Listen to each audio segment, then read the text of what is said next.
Yan, so guys, magandang araw po. Bali, magpapalit po pala tayo ng ng flyball ng CVT ng KRV. So yan po, TCS type. Yan.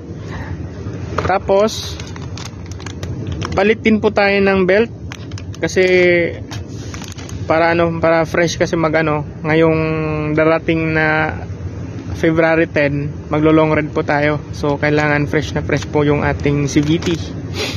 So yan po.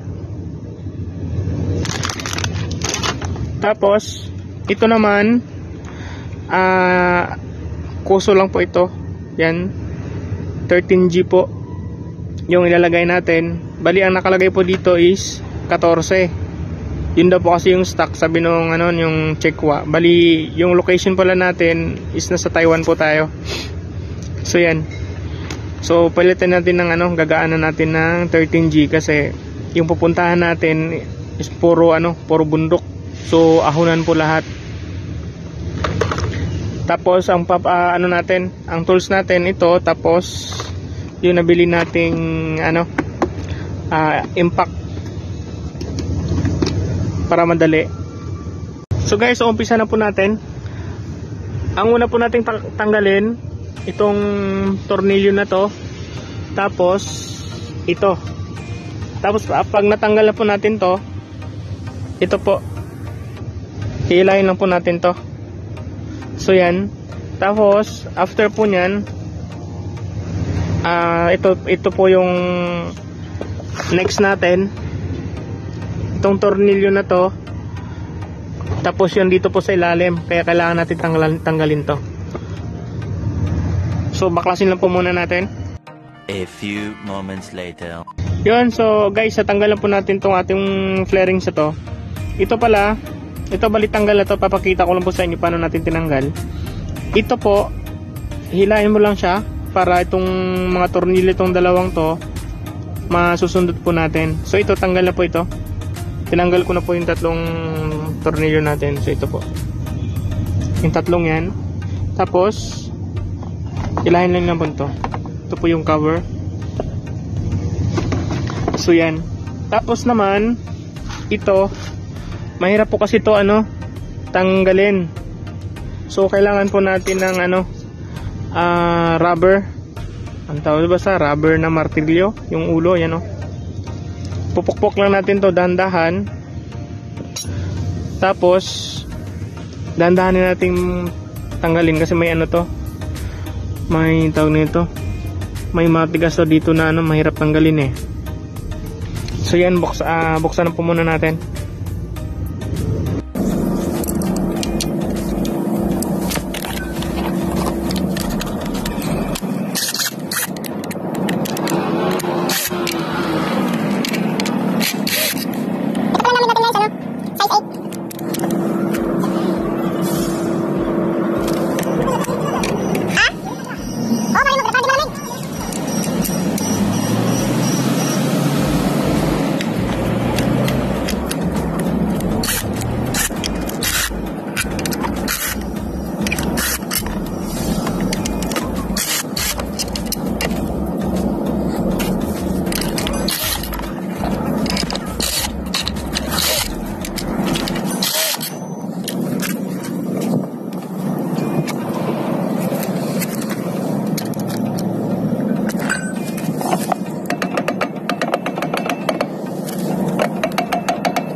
Yan, so guys, tanggalan po natin.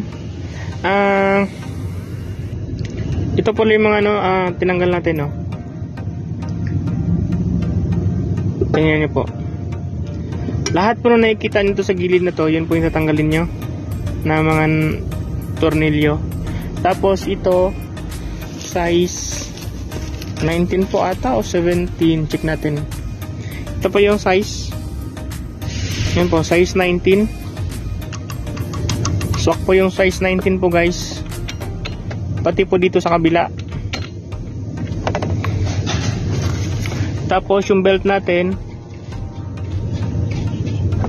yan, ganyan po siya. Pero okay pa naman daw to. Papalitan lang natin ng bago. Bali ito, gagawin natin to pang extra na lang. Total all goods pa naman. Para manigurado tayo kasi medyo malayo-layo po yung pupuntahan natin. Puro bundok po yun. So ang biyahe natin noon ay 6 hours. Kaya bakbakan po. So yan. Buksan po muna natin to ulit. Pakita ko po sa inyo yung loob. Yan, so natanggal po natin yung ating ating CVT. So yan, kunting linis na lang. Yan po.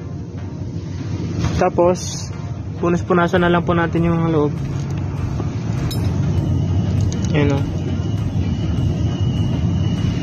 Punasan na lang po natin, guys. So yan po. Na lang ako kasi ang liit ng ang liit ng belt.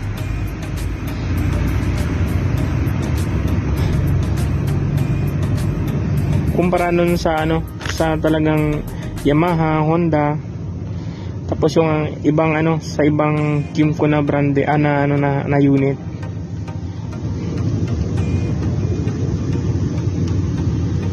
So yan lang po. Kung ang nito, kung ano po yung ginawa natin ng pagtanggal, ganun din po yung pagbalik. So yan. So ito, bali ang cleaning na po na ito, nalinisan ko po ito nakaraang linggo. So ox lang po ito, bali papalitan lang po natin yung belt. So yan.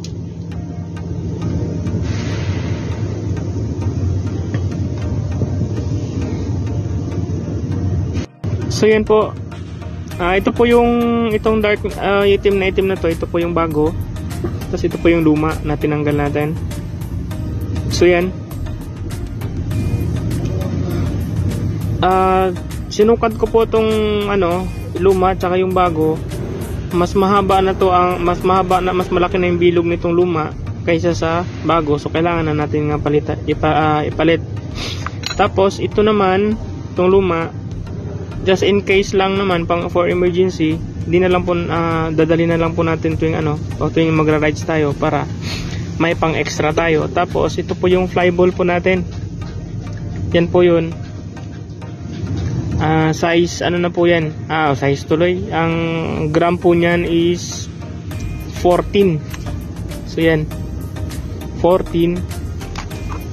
Bali yung tatlo rin pala, kuso na rin yung gamit. Papalitan po natin dito ng straight 13. So yan po. So kakabit na lang po natin mamaya-maya. Lilinisan po natin yung mga singit-singit po nito para total open naman sulitin na po natin. One eternity later. Yan, so guys, na ikabit na po natin yung ating mga dapat ikabit. So yan po. Ito po yung bago na. Yan. Wala na po siyang laylay, no? Di kumpara dito yung luma na ginano natin kanina. Laylay. Ngayon wala na. Yan, so all goods na po. So yan, so papaanda rin natin.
So tapos na po tayo guys.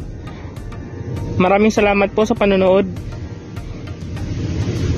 Ride safe po tayo.